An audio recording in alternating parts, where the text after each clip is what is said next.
Who's that coming down the track? Who's that coming down the track? It's a mean machine in red and black. Mean machine in red and black. Ain't nothing finer in the land. Ain't nothing finer in the land. Them drunk obnoxious Georgia fans. Them drunk obnoxious Georgia fans. Go, go! Go, go!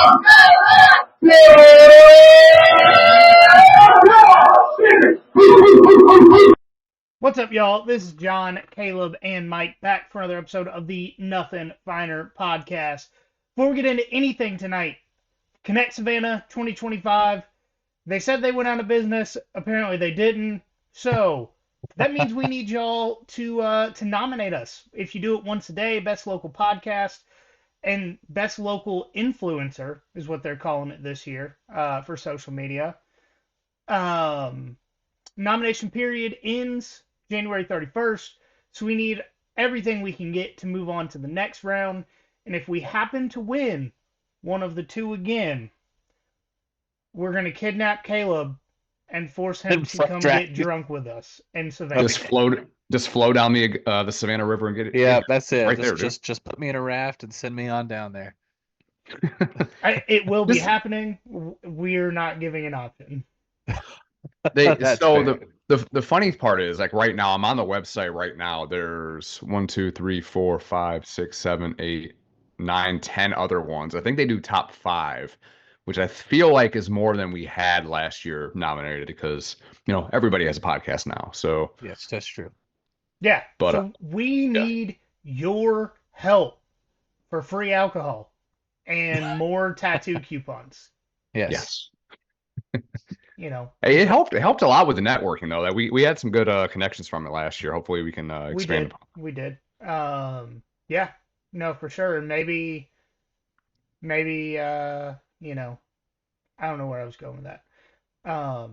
But for this episode, we're doing some quick recaps of the semifinal games, some Georgia roster moves, and then basketball, right? Basketball. We're finally going to talk about basketball. We are absolutely talking about basketball. As we've all known, Georgia's a basketball school now. Yep. More ranked wins for Georgia basketball over the last week than Texas football had through a 16-game season. I'm just going to throw horns down. Georgia's played 16 games in basketball to this point as well, so fair. No excuses. Fair. And oddly enough, Oklahoma still hasn't won an SEC game yet either, so the transition is going very well for the former Big 12. As the announcers said. When does Oklahoma play Alabama? Oh, I don't know, but I'm watching.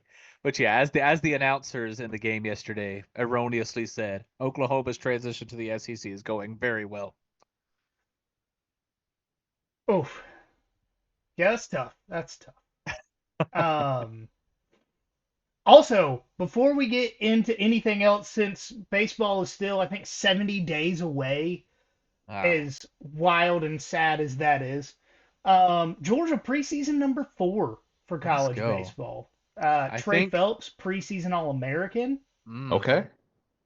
Looking good. I was going to say, I think I looked up Georgia's baseball schedule, and I think they've got some games going on Valentine's Day. I don't know if those are preseason or what. But I don't know what I saw that said 70 days away. Yeah, I'm gonna do a quick live fact check. Speaking of which, I have to do another fact check from last week because last week and nobody called me on it. I said Mike and I were the only 2 guys on this podcast whose favorite NFL team was in the playoff. Didn't realize that the Green Bay Packers were in the playoffs. So let me correct that. Now he denounced them. Now we're the only 2 people whose NFL teams. I called you out on it in the show, I thought. You may have, and it just went over my head. You may have. Yeah. No, on it. So I was telling Kelsey at the end of like the first quarter, when Green Bay lost another offensive lineman and another wide receiver, I was like, honestly, if it's losing this week to Georgia's 2021 defense or losing next week to the Lions, I'd rather lose to the 2021 Georgia defense. Fair. Completely because there's no way Green Bay made it out of that game next week with a shell of their offense and Jordan Love just sucking. Yeah, he also sucks. Good God. It's like 4 turnovers? I don't know. The first one I don't think was actually a fumble, but we could argue about that at another Yeah. point in time. Well, he didn't have 4 turnovers himself, but the team did. Yeah. I didn't think that was a fumble, but yeah. Yeah. Yeah. Yeah. No, So go ahead. no. Well, go ahead. I was just gonna say Georgia baseball opens with, it looks like, a mini tournament on February 14th and 15th in Wilmington, North Carolina. And then Do after that, it's guns blazes. do they come down to Statesboro, perchance? Oh, I can find out. I see they play the fake GSU in Atlanta. I'm not seeing any signs of a Georgia Southern game, Whack. which is unfortunate. Or I also have to look and see if they're playing any games at SRP Park. Looks like they're not this year, which is also a shame. They're playing at Kennesaw and at Georgia State, and they're not playing a game in Statesboro. I don't even see Georgia Southern in here. They're playing West Georgia and not Georgia Southern. So actually, like 15 minutes before we got on here, doing some dishes, and I was like, Kelsey, you know what I want to do? I want to go to a Georgia baseball game this season. She was like, all right, we'll go. Like, yes. Twist your arm. Yeah. I had fun watching them smack Clemson around at SRP Park a few years ago. It's a good time. Yeah. I mean, I love college baseball games, but there's just something about Foley Field and how small it is. I will say, because I did go on a rant about this earlier, the fact that they switched to turf Yeah. Yeah, that's pisses me off. weird. Pisses me off. Just but how we doing, guys? Still What are haven't we gotten drinking? there. I'm drinking a homemade protein smoothie because I'm a weirdo. But I am doing pretty good. Watched the playoffs today. I was going to talk about that during this the bit. I was going to talk about my bit, but it didn't happen. So, I'm sorry, my brain is fried. We've already talked about the playoffs, and was going to be my bit that I talked about here.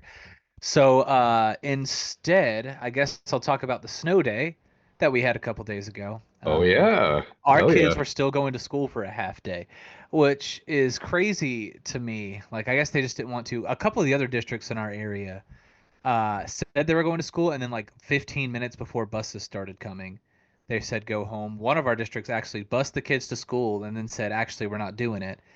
So tried to bus the kids back home and then had to call parents because buses were on the side of the road.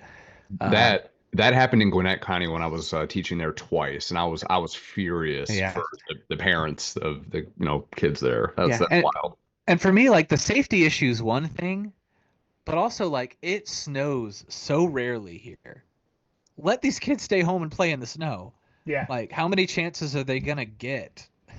Because it's been 7 years since it snowed in Savannah, I believe. Yeah, Augusta got a little bit 3 years ago when my daughter was less than a year old, and all she has been talking about this winter and into Christmas is how bad she wants to see snow. And so we didn't take her. Her daycare was open. We didn't take her.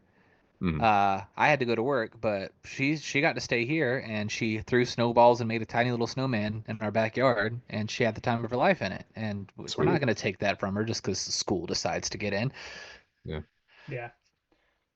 So you were talking about canceling school once you got there. When I was in high school, our county let about a half inch of snow stick to the ground, and then we're like, all right, everybody go home now. Your boy had a Mustang with bald tires, so I made it approximately half a mile down the road and then into a ditch, being from the south and having bald tires on a car that already gets no traction. Yeah, that'll do that. And the thing that doesn't get talked about enough, even if we get a little bit of snow and ice, is especially up, where you're talking about and where we used to live, and where you're at, Caleb. It is hilly enough to where if you do get some snow, get some ice, that it is really, really hard to drive. Yeah. I don't shit on Southerners that can't drive in the snow because, again, it's more hilly here. Michigan's not is pretty flat for the most part. Yeah. Don't have to worry about of salt trucks and snow plows. Yeah, I was gonna say we don't have that equipment because we never use. Well, to be fair, Detroit and Wayne County really didn't salt the roads anyway because they were bankrupt. So that didn't happen. Wait, bankrupt or corrupt? Yes.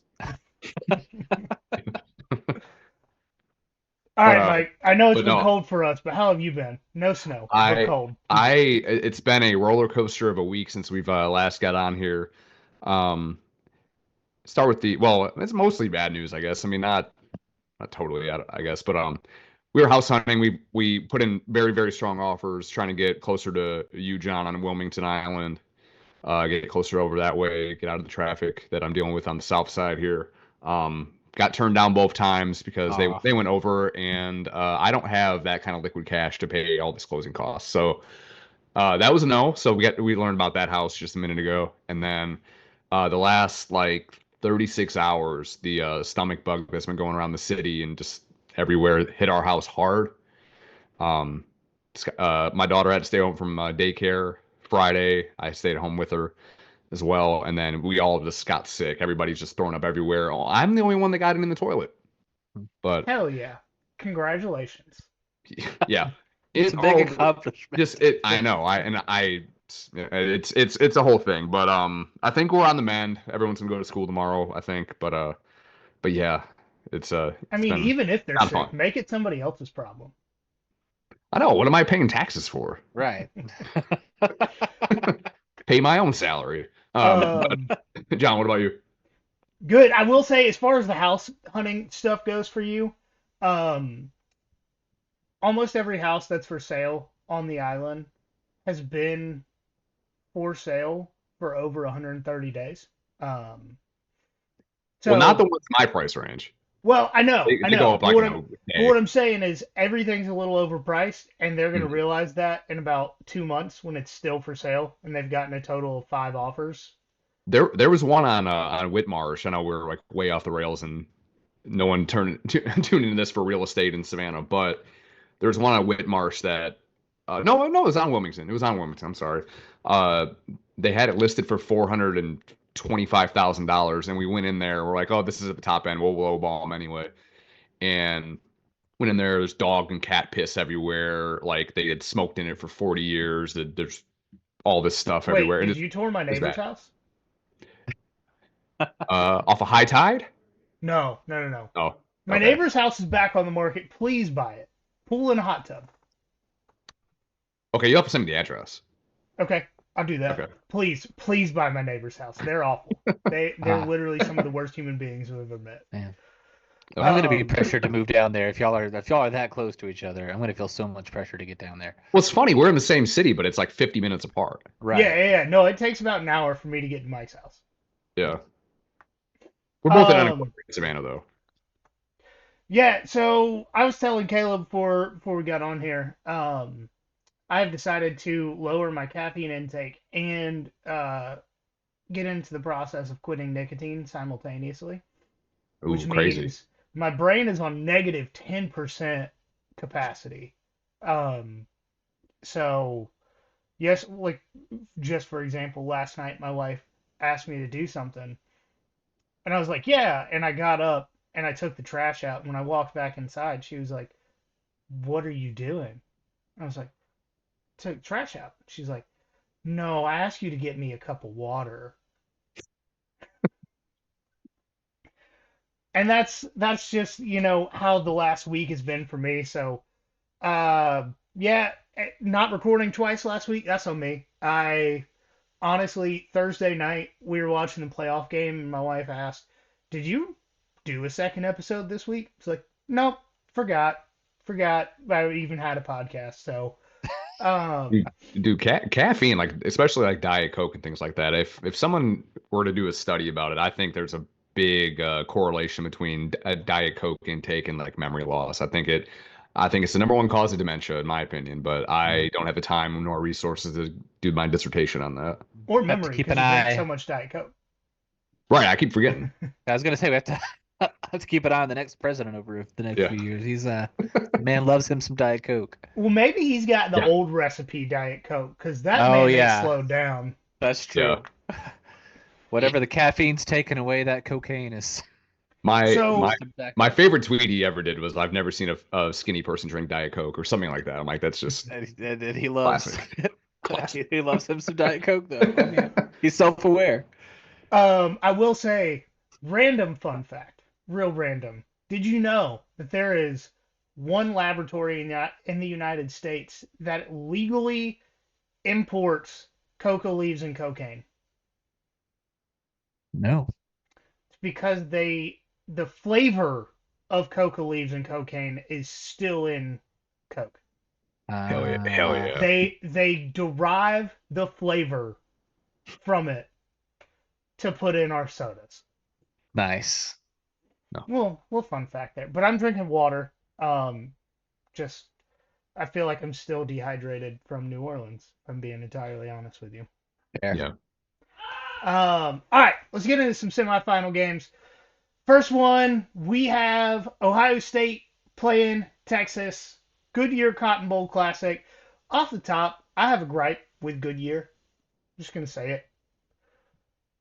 I've been to at least a dozen games where when you watch TV copy, there's like video from Blimp overhead where they're like, brought to you by the Goodyear Blimp, 100 years. I've never seen the Goodyear Blimp in real life. Same. Georgia, Tennessee, they had the Goodyear Blimp flying over on the thing. It wasn't there, guys. It's all fake. It's all a sham. Fake. I've never seen blimps it in aren't real life. Blimps aren't real. Yeah. Birds aren't real. No, birds are government drones, Mike. The blimp is not real. Yeah. Have y'all seen the Chinese drone that is actually a bird? Yes. And Yes. now it makes everybody Yes. question if it was actually a joke the whole time. Well, here's because here's the thing about Chinese technology. They usually just steal the U.S.'s technology. Big facts. So, All the Temu version. Yep. There's a reason they've got it. Yep. College football. So Ohio State won this game. You are 20 minutes in, yeah. 28-14. But it could have been brutal. It really felt like it should have been a lot worse. Texas felt like Texas had a good drive at the end of the first half and at the beginning of the second half. And other than that, they kind of sucked. Yeah.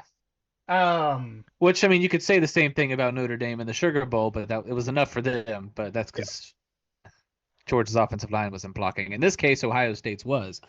So the only teams to beat Texas this year, almost identical color schemes. Just saying. Yep.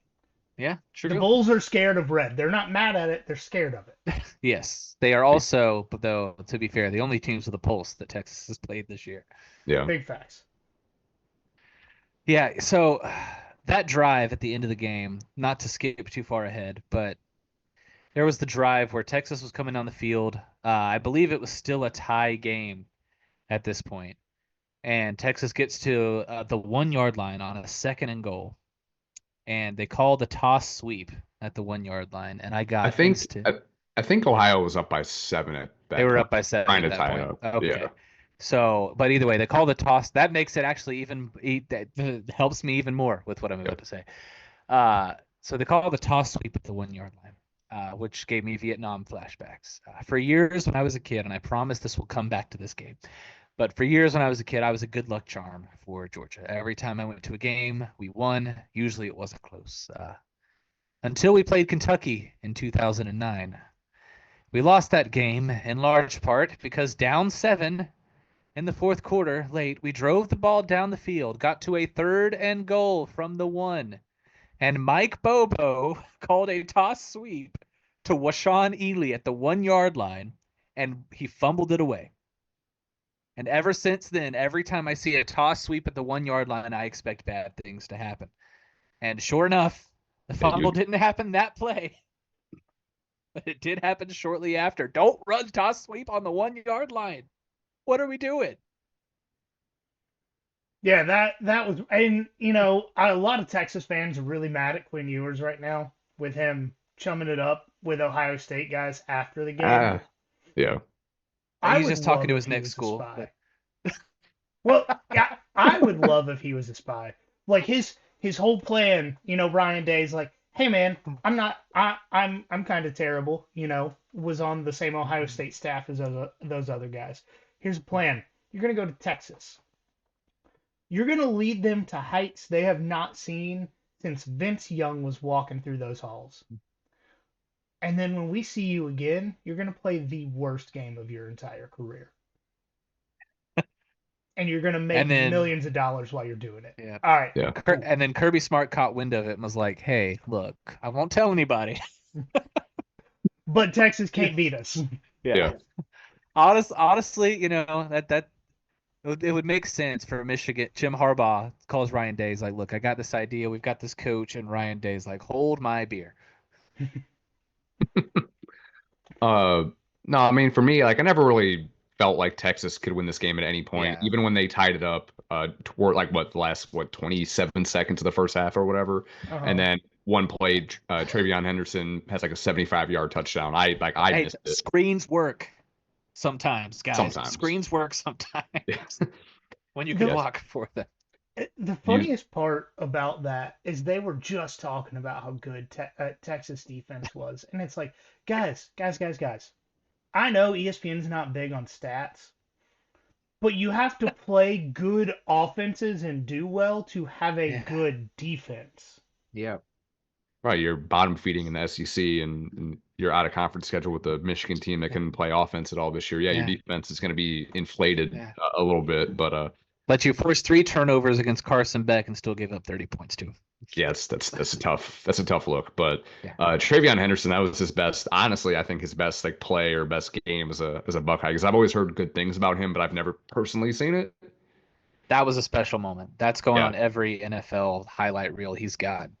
For sure. But yeah, I never thought Texas really had a shot in that, even though they were relatively close most of the game. It was a game like the score was close, but Ohio State just felt like they were in control the whole time. Yeah. Yeah, that was I think everyone that had been paying attention to Texas this season that was not a Texas fan knew what was about to happen. Yep. Because like we said, I mean, not to beat a dead Longhorn, but they haven't played anybody that's good except Georgia, and they lost to Georgia twice. Once the refs with the back quarterback? Should the refs have actually understood the targeting rule, they lost to Arizona State in Atlanta, and Arizona State is playing Ohio State. Yeah. Oh, that game would have been so good with Cam. That would have been so fun with Scatterbo. But yeah, and it couldn't happen to a nicer fan base, right? With Texas, like.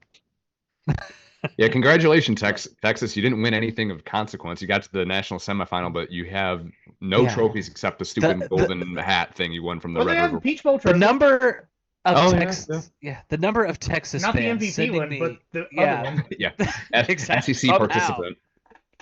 But yeah, the number of people who have been of Texas fans who have been like, well, we made the semifinals. What did you do? And I'm like, first of all, look at our 2 championships. Hey, how you doing? Second of all, Notre Dame would beat both of the teams that you beat to get there by 3-4 touchdowns.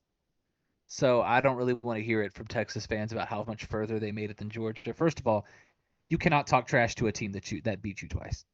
Right. If Georgia had just beat them once, like maybe. Okay, yeah. Like I'll hear what you have to say. Twice. Yeah. No. Once in your house. Come on now. But they keep talking. Well, if we'd both made it to the championship, Texas would have won this time because they're the kings of hypothetical matchups. Yeah, and them and Ole Miss, I guess. Yeah. Yeah, if you're a Georgia fan talking about like, oh, we would have beat any other team. No. Just shut up. SEC teams undefeated in hypothetical matchups. Yeah.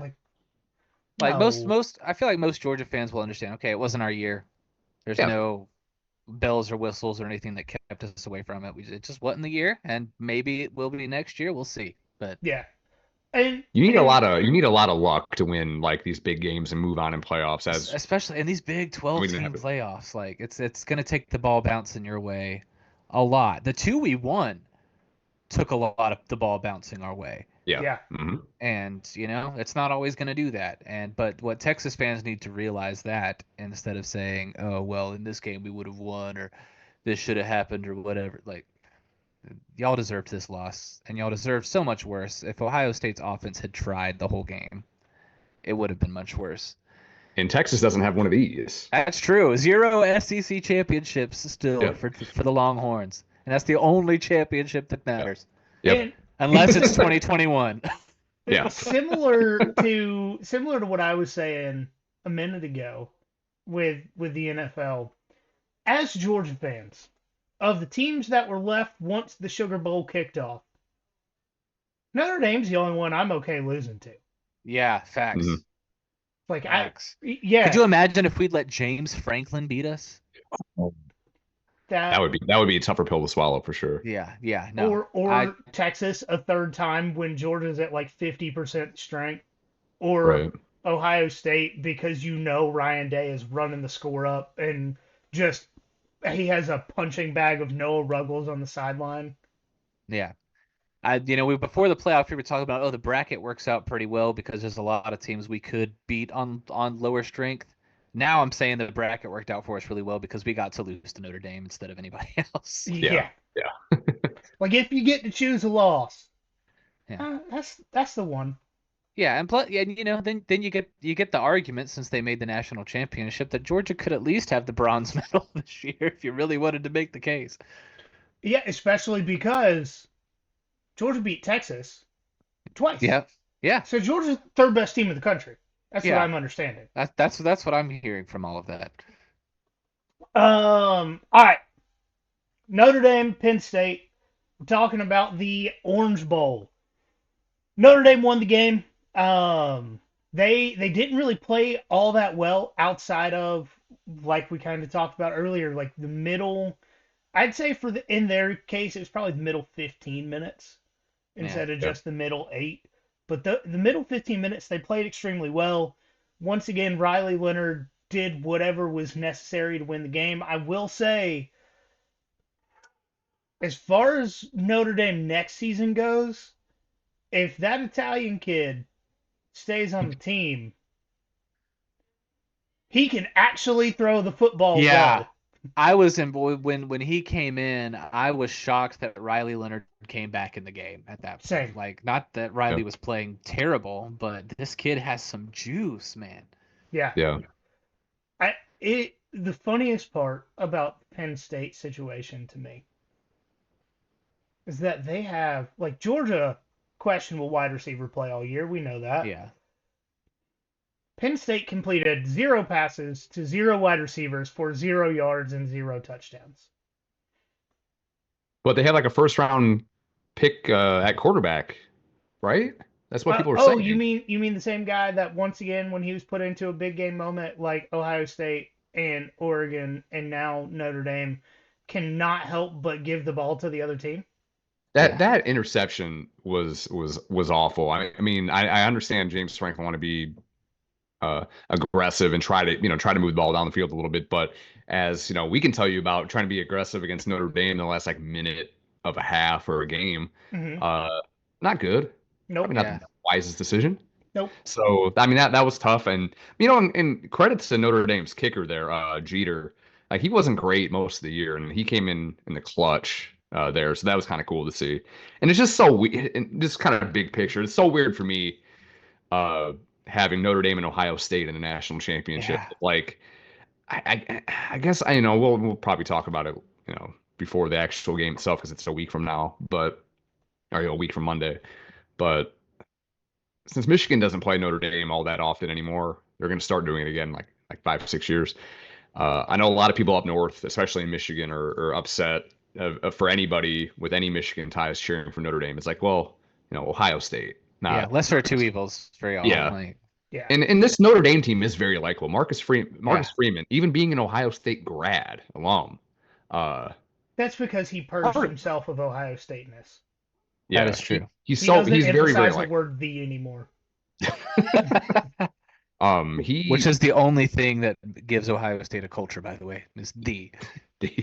But also, I don't know if y'all. I think we might have like messaged this or whatever. I don't know if we talked about it. Oh, I guess we didn't talk about it because it happened during the week between us recording. That during their like pre-game, not pre-game, but like a couple days before the actual game itself, James Franklin kept like trying to son Marcus Freeman, talk about how young he was and how great his hairline is and all that, just trying to like little brother and rib him and stuff. I think Marcus Freeman was legit pissed off from that, as he probably should have been. Yeah. Well, between that and the whole, I think everybody should join a conference. Like, you let those things motivate you if you're a good coach. Yeah. And Marcus Freeman is a really good coach. He might be the Bears head coach. They're trying to get him. I was about to Yeah. say the Bears are trying to hire him, and as a college football fan, love it. As a fan of a team in the NFC North, not sure how I feel. Yeah. I'd say, yeah, I don't know. I would love to keep more good coaches in college football. Like Marcus Freeman is a very good coach. I would love to keep him there, but I get it. The money calls. It'll be interesting to see this game next week, though, because again, we'll talk about it. Like, you get Ohio State's $69 million roster against Marcus Freeman's obviously way more reliable coaching than Ryan Day's. Be really interesting to see which philosophy comes out on top. And Not it's that, not it's not like Will Howard looked great against Texas yeah, when Oh, dude, Texas he is defense it wasn't all that great. Will Howard's hand. Did you see how swollen that was? Oh I my will God. say he's a He's tough, badass dude. for continuing Yeah. to Oh, play yeah. like that and not Mhm. not getting it drained, not getting it wrapped, nothing. He's just like, it's on my other hand. I don't care. He has like a golf ball size lump or Yeah, not. That was that's what crazy. happens when you try to backhand a face mask. Yeah, you shouldn't do Yeah. that. You're not going to win. Just like when we tell guys not to punch helmets, it's going to Yep. hurt you. You got to go the George Pickens way if you're going to fight Yeah, the helmet and grab him by the face mask and throw him against the wall. that's exactly Or it. water bottle in the face acting like you're peeing on him. Come on. We all know that George Pickens is the master of messing with people in full pads. Facts. NFL young boy. All right. So, just a quick recap of those two semifinal games. I'm sure everybody watched them. And, to be fair, Penn State Notre Dame was a good game. Mhm. I'm very happy Notre Dame came out on top. As far as Ohio State, Texas, I sent it to the group chat. I was like, this feels like watching Bin Laden and Hitler fight to the death. Like, one is definitely worse, but I hope they both lose. Irvin, Hitler, and Stalin, if you want to do the same time period. Yeah. Yeah, it's like, yeah, one is definitely worse. Yeah. But can they both lose? No. Yeah. Damn it. Right. Like I would love one to lose, and then I would love for us to get the opportunity to beat them again next year, which is pretty much exactly what we did with Hitler and Stalin. Yeah. All right. Speaking of people in history that are getting a bad name, we were talking about some roster movements right off the top. Carson Beck declared for the draft December 28th. I thought that was an early birthday present to me. Turns out he got Daniel Jones and Will Levis comps, just terrible draft grades. Yeah. So he backpedaled very fast, faster than a Georgia defensive back, and transferred to Miami. I'm assuming he got no guarantees of winning the starting job from Kirby Smart on the way back in. Well, Brooks Austin, who is one of the few guys that I actually trust with Georgia media, same. Dude knows ball, yeah. He said that everything that he heard is that it was a mutual parting of ways, and more or less like, too many guys are going to leave if you come back, so we need you to not. Oh, And wow. he had already been there 5 years, too. It's like if COVID wasn't a thing, he would have been gone anyway. Yeah. But I think we had mentioned it a number of times throughout the season, especially when, we were like, hey, Carson's not, I don't think the coaching staff's going to give him the ability to come back, even if he doesn't go to the NFL. He's going to Miami, obviously. I don't remember most obvious transfer destination in history. Right. I don't remember if we specifically said it on the show, but I know like the three of us had multiple conversations about that starting in like early October. Yeah. So not really surprising, but in my opinion, I don't know if it's a good move. He's not Cam Ward. Mm-mm. And Miami needed Cam Ward to even be nationally relevant this year. They needed Cam Ward to get to the Pop-Tarts Bowl. Right. They needed him to be in that game. Yeah. And he chose himself. Probably the same thing Carson would do in that situation, for being entirely honest. But yeah, so I'd like to hear y'all's takes on this. Yeah. So for me, there's two kinds of breakups in a relationship, right? You've got the kind where something goes wrong, somebody wrongs somebody else. It's very messy. You end up hating each other. You don't want the best for each other. You hope You sit there watching, hoping that they have a miserable life once you're done. And, then you get the person who wins the breakup and all that conversation. And then you've got the ones where you had a good time, but you just weren't really a fit for each other. And then you both wish each other the best, and, you end up better for not having each other. And while Carson definitely feels like a toxic ex to the Georgia program, I do think in the long run it's going to be more like the second case. Carson, if we're real, and we've talked about it too, he's never really been a culture fit for Georgia. He's never just felt like a Georgia guy, and that's fine. He's, a decent quarterback. He's just not necessarily Georgia. So now he gets to go somewhere where he doesn't have to play on the road in the SEC ever again. And Georgia fans get a quarterback that's an actual, like, hardworking Georgia guy. And by the way, that's true regardless who ends up being the starting quarterback. I think everybody who's going to be on that roster next year in the quarterback room would fit that bill. I think we have a good idea of who it's going to be. But Kirby Smart is never going to be a guaranteed thing. So I do think both sides end up in a better place, and I think Miami's probably better off having him than having whoever they had left on their roster. Yeah, and I kind of played with this idea for a bit. I think maybe a couple weeks ago when we had talked about, like, is Carson a damn good dog? It's kind of complicated, right? Yeah, I've got some criteria written out here too, but I want to hear your thoughts too. Yeah, so, like, I think it's not really a definite thing, like, what a damn good dog actually is. I think everybody has their own kind of criteria for it. Mine is a little bit different now that we have the portal, and I'll get it, like, into a specific example of that in a minute. But my criteria would be, are you going to be cheered if you come back to, like, call the Dogs pregame, like, in 5 years or whenever your career's over, if you have a bye week in the NFL or whatever? Are you going to be cheered? Are you going to be welcomed back? Are you going to be invited back to do that? Right. And I think that's a big part of it. Like, so, like, the transfer portal kind of makes that kind of more murky because someone like A.D. Mitchell, for example, he would get cheered for. Yeah, absolutely. 95% of Georgia fans would, and hopefully more than that, hopefully everybody, but, there's always he was a big people. part of why I set my criteria up the way I did. I thought of him, and then, like, that the non-example would be like Bear Alexander. Oh yeah. Jermaine Burton. Yeah, oh boy, that guy. Also, Cincinnati's a struggle for him. Yeah. All right. While we're talking about Bear Alexander, this is something that I've been floating around in the brain for the last few days. Real shallow pool right now, so I hadn't, not floating too well. The problem with Bear Alexander, in my head, is he wants to be Jalen Carter so bad that he's willing to look anywhere that gives him the opportunity, except the place that made Jalen Carter Jalen Carter. If he would have just stuck around, he'd be a top 10 pick this year. Oh yeah. For sure. And I'm not trying to go on a full wild tangent about Bear Alexander, but, like, he wants to be Jalen Carter so bad, but wants to do it the way that didn't make Jalen Carter. Yes. It's like, man. He wants to play.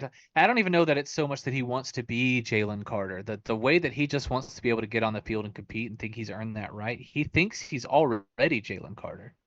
Yeah. Which is a problem because he's not. No. Jalen Carter is an all-pro in his second year. Yeah. Yeah. Jalen Carter's almost intercepted 2 spiked footballs. Yes. He's different. Yeah. Yeah. But going back to what I was saying, but, like, going back to, like, Carson Beck, it's difficult to say, where he is at on that kind of spectrum. He had the almost impossible task of following a 2-time national championship winning quarterback in Stetson Bennett, which he had a kind of a complicated time here as well. But after the 22 season, it's cemented, so it's all good. Yeah. But his tenure starting quarterback was frustrating. 2023 he had every bit talented enough team to three-peat. But a bad showing in the SEC championship game cost them, game plan, just kind of bad luck, all that kind of played into that. Had a bad day picked a bad day to have a bad day. Yeah. But if, but he put up great numbers in 2023. If he would have entered the draft, he probably would be a damn good dog, right? Yeah. If that was good. He wouldn't be hated. He wouldn't be, like, booed necessarily. I don't think. I don't know. I don't know if he rises to that level at that point, but yeah, he gets cheered for if he comes back. Yeah, it's debatable. I mean, he's not like first ballot. damn good I dog, think right? he's more of a Hudson Mason at that point. Yeah. He's fine, right? He's Yeah. fine. Yeah. Yeah, don't hate him. I'd shake his hand if he showed up. Yeah. Yeah, I have to watch it immediately after though. He is from Jacksonville. Yeah. Have you seen his But Snapchat? whoa. Well, I mean, I think we were all thrilled that he came back this season. But the entire season was off, and he did his best given all the drops and lack of weapons.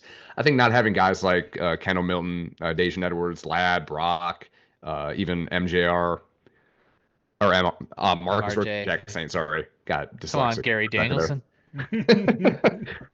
But it hurt the team more than I think we even gave it credit or credence before the year, how much of a drop off in production that would be. But with all that said, for me, it's difficult. He waited his turn and spent 5 years in Athens, like I mentioned before. If the COVID year wasn't a thing, again, it's probably more likely than not he could be in the debate for being a damn good dog. But the way he left, body language this year, the way the guys responded to Gunnar, being kind of the guy going in the Sugar Bowl and at the Sugar Bowl, is very interesting. Kind of says some stuff, and there's been rumors from different people. I don't know if Brooks Austin was part of that or not, but not necessarily the most well-liked guy in the locker room. Allegedly, we don't know. But all that to say, I don't know if he's a damn good dog. I lean probably a no, but I could understand both sides. Gotcha. So for me, the title of damn good dog, and again, it was hard. You asked the question. I'm like, okay, well, how do I formalize this into something? Yeah. And I came up with you got to do one of two things. And I came up with it because if I look back at it and think of just everybody I personally feel like they've done one of these two things. And that is either he has to be part of some major moment in Georgia history. So like an A.D. Mitchell, he had that game-winning catch, or Keely Ringo, obviously, or even to me like Justin Scott Wesley. Or like Arian Smith. Yeah, Let's say he is, Ohio right? State one. Yeah. I would absolutely add him to that list. Yeah. You think of Arian Smith. Hopefully, you think of the big play against Ohio State and not the multitude of drops. Yeah. That one catch to me probably makes up for a lot of those. Yeah. So you've got that on one side, and then either that or it's got to be a guy who really elevated his play to a major level just because of the G on his helmet and playing for the G on his helmet. So to me, that's like a Dan Jackson, Jordan Davis, Javon Bullard. When Cash Jones is done, Cash Jones. Who? Cash Jones. Oh, okay. And and then you've got people who do both: Stetson Bennett, Brock Bowers, Ladd McConkey. So to me, Carson Beck was absolutely not doing it for the G on the helmet, right? I think we can agree on that. And he definitely, I don't think you can say he's been part of any major moments. You got the handoff against Texas and some garbage time against TCU a few years ago. I don't know that is enough to say rise to the level of some of those guys I mentioned earlier.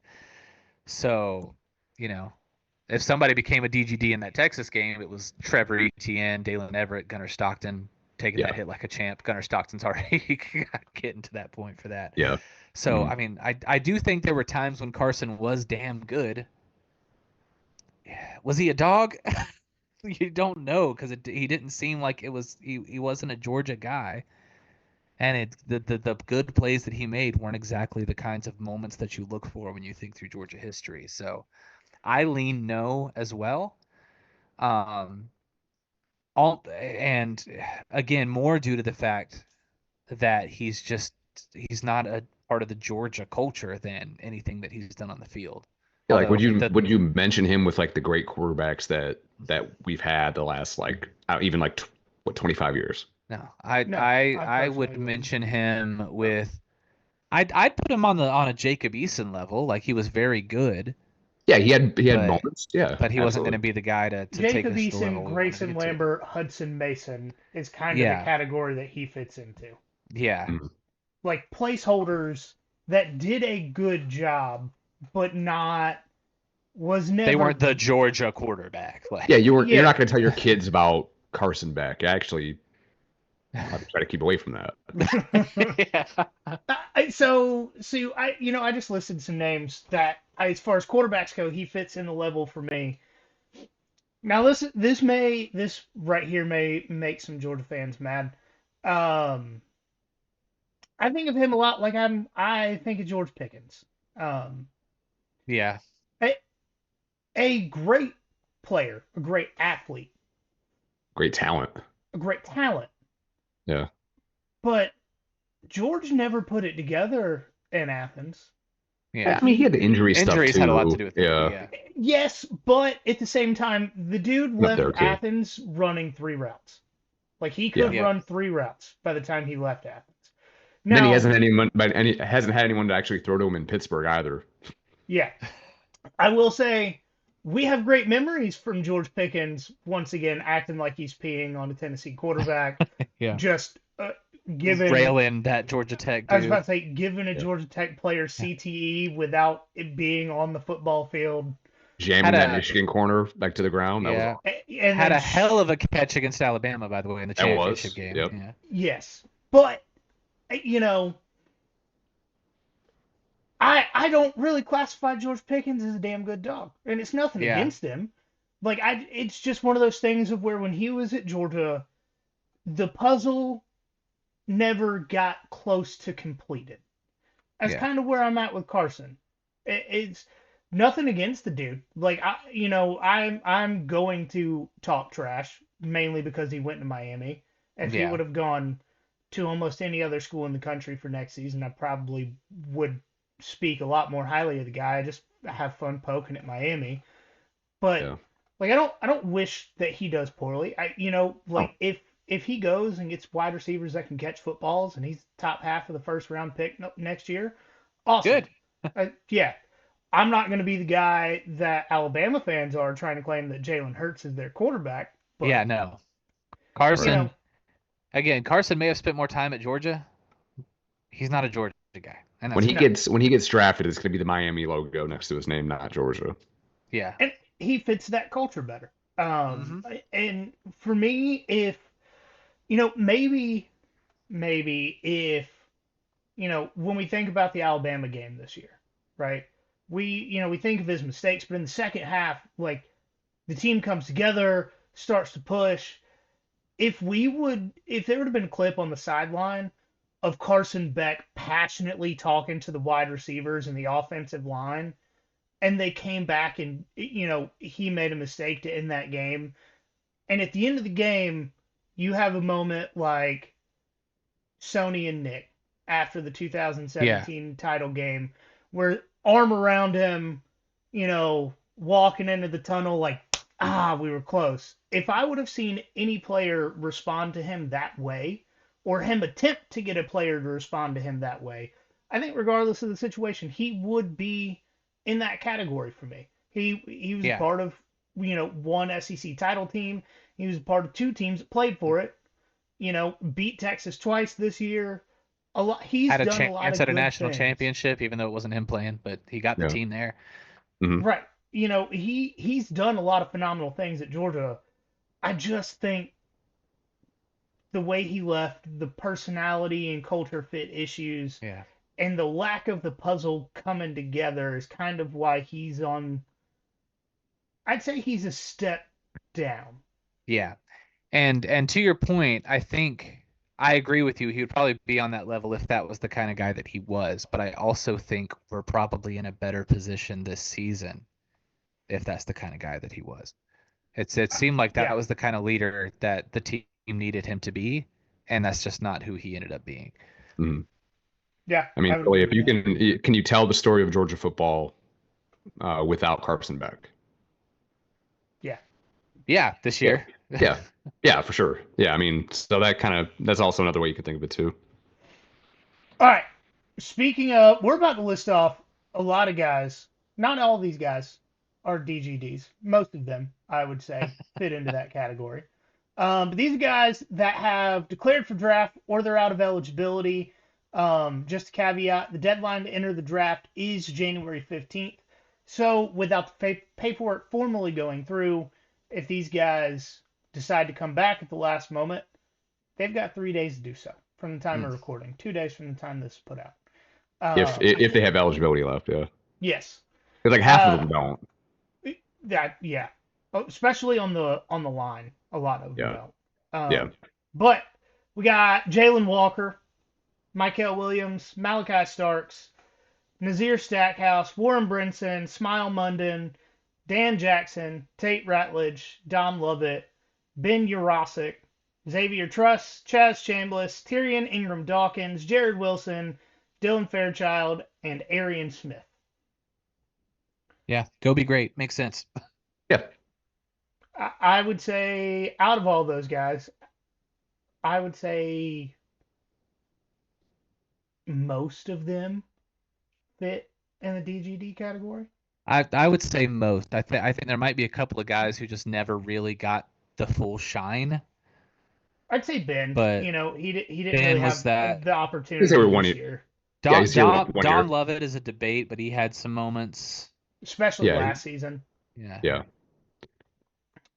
Jared Wilson, to me, playing center for one season and being out for like 4 games throughout the season, and leaving after that, he didn't give Yeah. himself an opportunity. But when Cedric Van Pran got hurt and he came in there, he did really well Yeah. in 2023. That's fair. That's fair. He's borderline to me. Yeah. Yeah.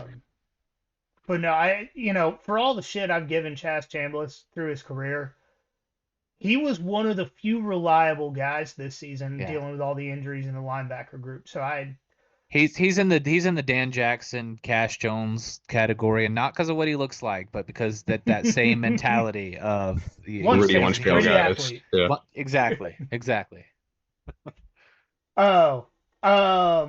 I will say, even if Nas had only played one season as a starter, that interception against Mizzou last year Sorry, puts that's him in the enough. category. That's Thick enough. pick. That was electric. So close to a thick 6, and then they got called back. I'm so mad still. Friend of the show, Nas. Yeah. Yes. I will say, starting soon, I'm going to try and get with Millions and see about trying to get him on again. Yeah. During draft prep, have some of those fun conversations. Maybe get him to reflect on his career a little bit.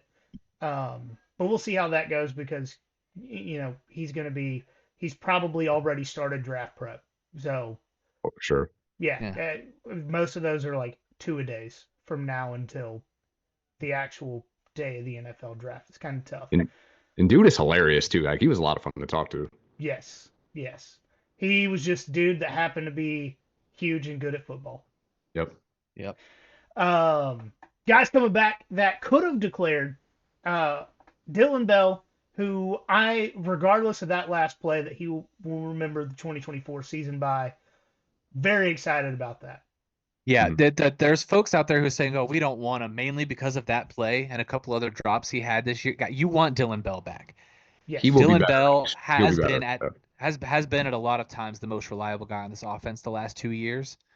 The play against he had against Alabama, like the big, like long touchdown, like that was all him. The one, and he's a guy. The first half of the 2023 season when there was no running backs and he was the running back. Yeah, and did well, there were too. moments. There were moments even when he was back at receiver that year where he was the offense. I think of the Tennessee game last year, and he seems to be one of those guys who was just kind of affected by Carson's personality. But you could see that the difference in the Sugar Bowl when he dropped that ball. Unlike all the other drops he'd had this year, he was devastated by dropping that ball. This is a guy who wants to work hard for the quarterback that was playing in that game, and you hadn't seen that all year. When you see that motivated Dylan Bell again, he'll be back to that level where we thought he could be, and he could be special again. I guarantee you, every day before Dylan Bell works out, he's going to watch that play. Oh yeah, that is going to haunt him until he catches a touchdown in a national title game, or forgets about that game entirely. Yeah, I know we've got some great transfers coming in. Dylan Bell will be our most reliable receiver next year. Yeah. Guarantee it. Yeah. Next guy, we're all excited. We're probably the most excited group of fans in the Georgia fan base about this one. Cash Jones. Ooh. Cash Jones. Let's go. Cash better than Herschel Walker Jones. You really made some people mad with that one. I know people Yeah. people can't take a joke, man, but I love Cash Jones so much. I'm Dalen not Everett, ashamed of it. so Dalen Everett's coming back, and for a little bit we had this conversation in our separate group chat about, are we excited? I think the consensus was yes, Because we of play Texas next year. Yes. we play At least Texas once. in Athens. At least Yes. once. But, I don't remember who it was. Somebody made a really good point. And it was after that first Texas game, he was a lot more reliable throughout the season. And that got me thinking, well, in 2023, he was getting benched regularly for Julian Humphrey. And now Going Julian's into over there at A&M. 2024, Hump's out of here. yeah, well, he's out. But into 2024, Dalen didn't leave the field. He was Yeah. the best guy in that corner room, which means he got better through the offseason. And then he visibly got better through the season. So you have to assume that same trajectory of improvement. Yeah. And I'm not going to say that he's going to be a college DeAndre Baker or. But he's not going to be Kamari Kamari Lassiter. Yeah.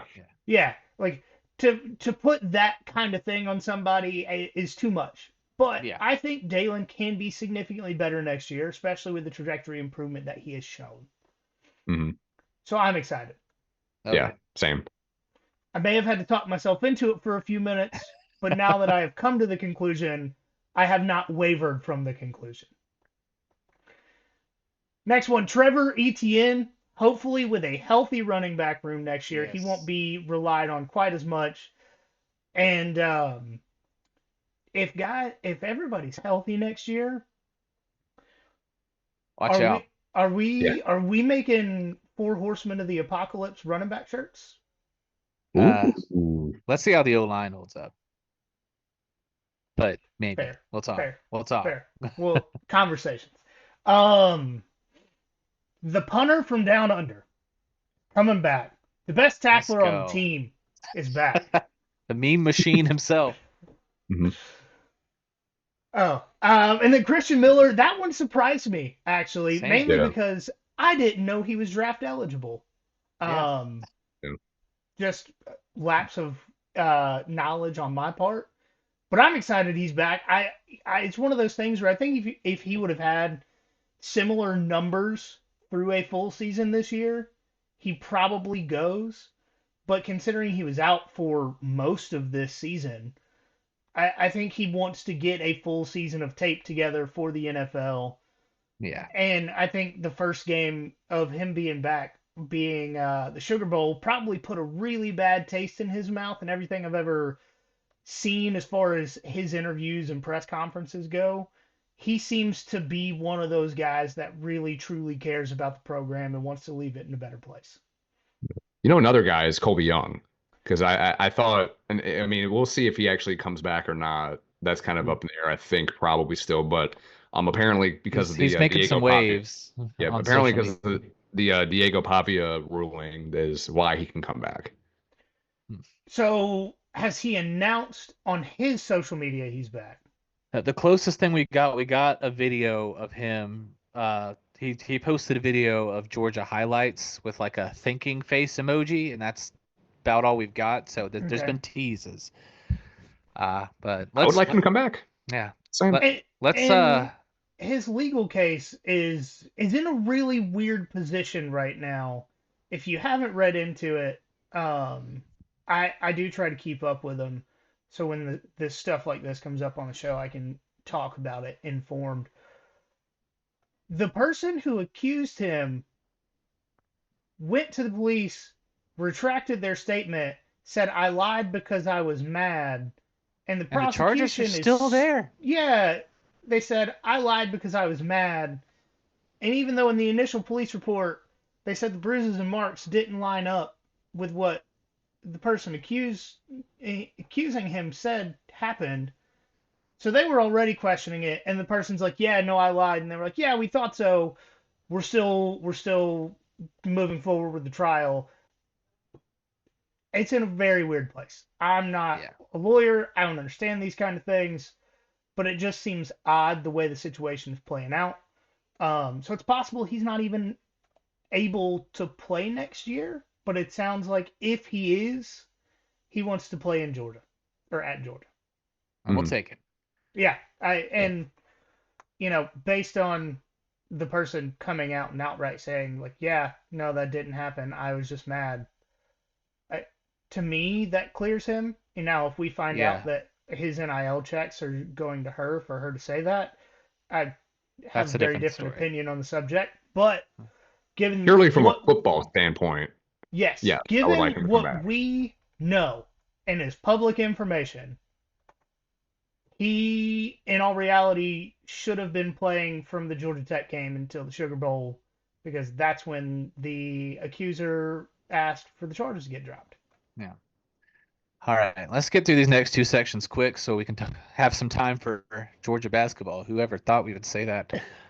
Yeah. Potential portal losses, Damon Wilson, and I want you guys to hold me to this. I'm not allowed to do breakout dogs in August of this year. Not Yeah, allowed. no, Yeah. no, thank you.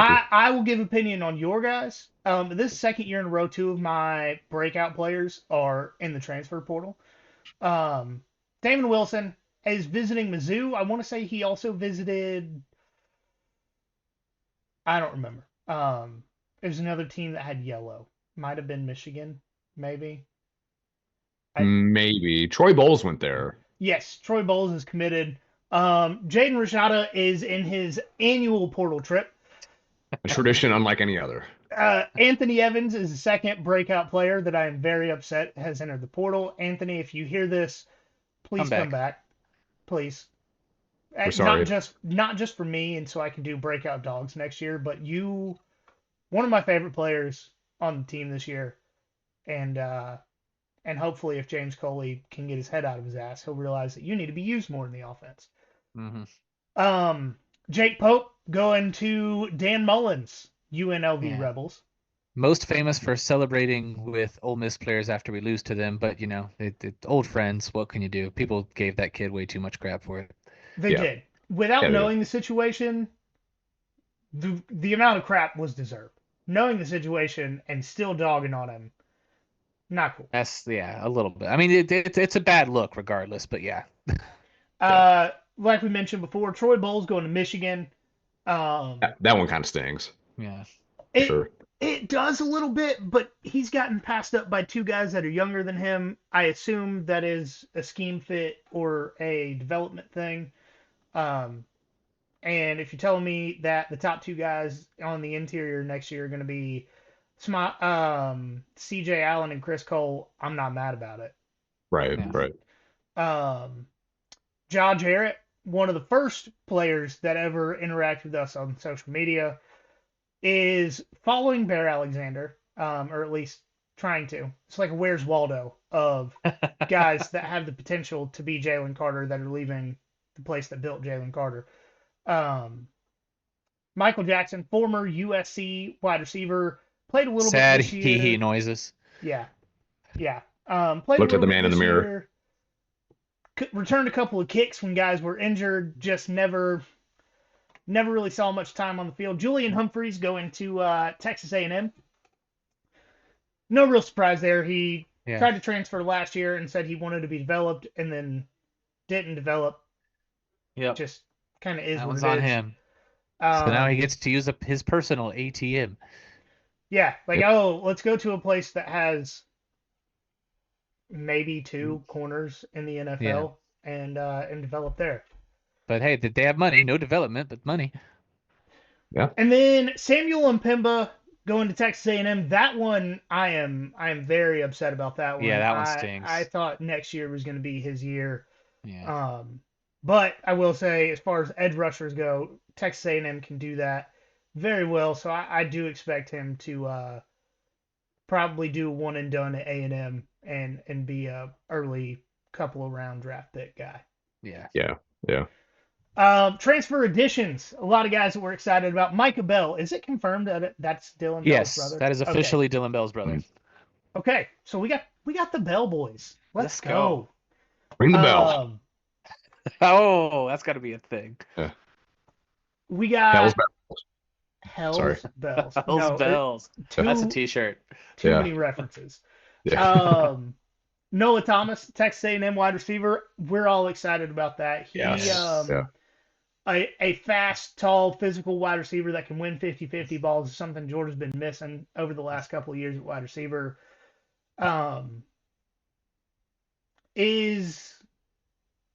So somebody clarify, Adrian Maddox, is he confirmed?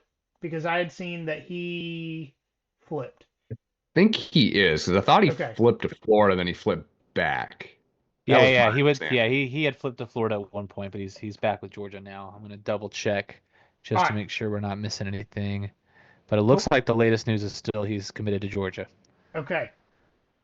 We got safety Jaden Harris out of Miami. So we're just doing a 1-for-1 on them, I guess. Yeah, nice. It's a depth thing.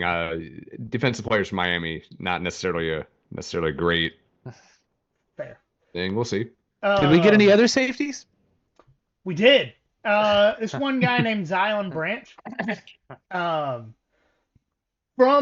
Southern California. Oh, and then this other guy, one of the most explosive He's got a brother, players, right?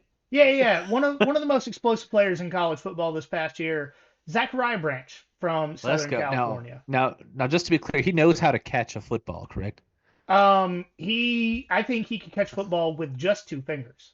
Oh. Yeah, he's Don't fun. even need 2 hands. Go look at his highlight. At his highlight reel. He's fun. Yeah. And this is going to be great. He's return specialist, so maybe work him in on some kick returns as well. I think that'll be awesome. Really excited about him. I'm also really excited about Noah Thomas.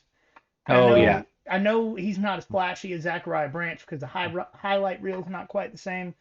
But, how I said Colby Young should fill the Marcus Rosemy-Jacksaint spot in the offense this year. As long as Noah Thomas doesn't get arrested mid-season, or just in general, please. That could be him. Yeah. Noah Thomas could be that guy, Yeah. Just no arrest. I'm not saying he's a breakout player. I'm not. Those words are not coming out of my mouth. So, we're good. We're good. I'm not saying it. All right. Let's stop talking about football and get to the sport everybody cares about. All right, y'all go for it. Hoop Dawgs, baby. Hoop Dawgs are about to get ranked in the top 25. We would assume because, come on, they this week beat number 6 Kentucky and number 17 Oklahoma at home, each by double digits. We don't have to bring up them losing the SEC opener to Ole Miss last week. Who put that in there? I don't remember. I don't even remember that game. Yeah, that didn't happen. Road games aren't real. Yeah. Road games aren't a thing. They're a figment of your imagination. This is the first time since 2003 Georgia won back-to-back top 25 games, and those wins were later vacated, so technically even longer. This is also the Georgia has won more games against ranked opponents this season so far than they had the last 4 years combined. Wow, and they have 3 this year. Yeah. To beat St. John's as well. And we just started SEC play, guys. We're going to have a ton of other matchups against ranked opponents. One of the toughest college basketball stretches you could imagine. Yeah. Greg Sankey turned around, saw what he did to us in football, and said, let me do that to you again in another sport. Yeah, double down. Double down on that one. Crazy. 5 guys are averaging double figures in points this season, obviously led by Asa Newell, who is – enjoy him this year because he's gone after this year. He's incredible. He's averaging 15.4 points per game. And even with that, the thing everybody talks about with him is his defense ability. And boy, is he incredible on defense. Wait, you're supposed to play defense in basketball? Apparently so. And apparently Mike White, which is Mike Dark's nemesis, is actually pretty good at it. Bizarro me. Yeah. Yes. But dude, Surreal is like another anchor down there. Dude, he's funny. He's I was gonna bring him up. He's like a thicker, like Tyson Chandler, or maybe like a younger, more athletic Clint Capella. For those of y'all that like when he was with the Rockets, maybe. Dude has this intensity Yeah. about him that's so fun. Like if for whatever reason pro basketball doesn't work out for him, WWE should come calling because he's just got that He can be in it. what's his face, the Osmosis or Osmos, whatever his name was. Odyssey Jones. No, God, no, the dude that fought Brock, the dude that fought Brock Lesnar in that one WrestleMania. He called him almost. I can't remember his name. Whatever. I will say Oklahoma realizes how valuable Surreal is because they just tried to beat the hell out of him. Yeah. And Didn't the one guy work. that actually pushed him turned around and tried to get out of town when Yes. he was trying to fight back. Yeah. Yeah, they were all over him all game, and it wasn't enough for them. But Yeah, I think I'm we're not all excited about basketball right now, which we had a little bit last year, but I mean at this point they're already about to get some real tournament conversations. Yeah, and we'll just have to see how these next few games go because they're playing in Knoxville. They're currently the number 1 team in Tennessee, although tomorrow I expect that to change because they did just lose to Florida. Saturday they will probably play the new number 1 team, which is Auburn. They got to play Florida in Gainesville the next Saturday after that. So tough stretch. I think it was like 7 ranked teams in a row. At the time that the stretch started with Ole Miss. So real prove it set of games here. I don't expect Georgia to win all of them, but if they can win a chunk of them, that says a lot of great things about where this team is headed. CBS, they have their too early or early top 25 poll for like next week or for the next poll they came out with a couple hours ago. Take a guess where they have Georgia ranked. I'm gonna say 21. I was gonna say 25. 25. Ah, Which that feels low it does feel low. considering what they accomplished this week. Yeah, what they just did. I mean, they 3 top 25 wins this year, and they are just on the cusp. Just kind of feels insulting. And it's not like they have any bad losses. Both their losses were to top 25 teams. Right. So yeah, exactly. Yeah, Like Marquette's like a top 5 team, right? yeah. Of think they're teams 7 this week. that are currently in the top 10, how many of them have 3 top 25 wins? Could be a rhetorical question if that's hard to see. Y'all know I don't really follow college basketball until. I don't know the answer to the question, but so just for gigs, they have Auburn at 1, Iowa State at 2, Duke at 3, which they should definitely be up there. Bama at 4, Florida at 5, Tennessee 6, Marquette 7, Kentucky 8. So wait, the team that Georgia beat, it is going to be 8, and they're going to be top 20, or they're going to be 25. They just fell 2 spots because something home game. I don't know. They did beat Mississippi State in Stark Vegas by 5, so that's impressive. Yeah, but not the 13-point win. They whatever. Yeah. All right, that's gonna do it for the episode. Vote for us on Connect Savannah. If we haven't put links out, we will do that soon. If y'all are hearing my dog bark in the background, I apologize. He's just a bit of an asshole, and he's sick right now, which makes him more of an asshole. Just kind of is what it is. We can't get him to stop, even when I'm not recording. It just sucks. But follow us on social media, rate and review the show 5 stars, share it with your friends. Once again, nominate us for Connect Savannah. Help us get free booze and tattoo coupons and kidnap Kaleb. It'll be a great day. We're trying to go back to back. I don't know about the social media one. I don't know if that's gonna work out because they narrowed that down. I wouldn't call us influencers necessarily. We're not, because we didn't convince Carson Beck to stay. So I don't think we would have been trying. Yeah, facts. Have you listened to this show this year? Oh, all right, guys.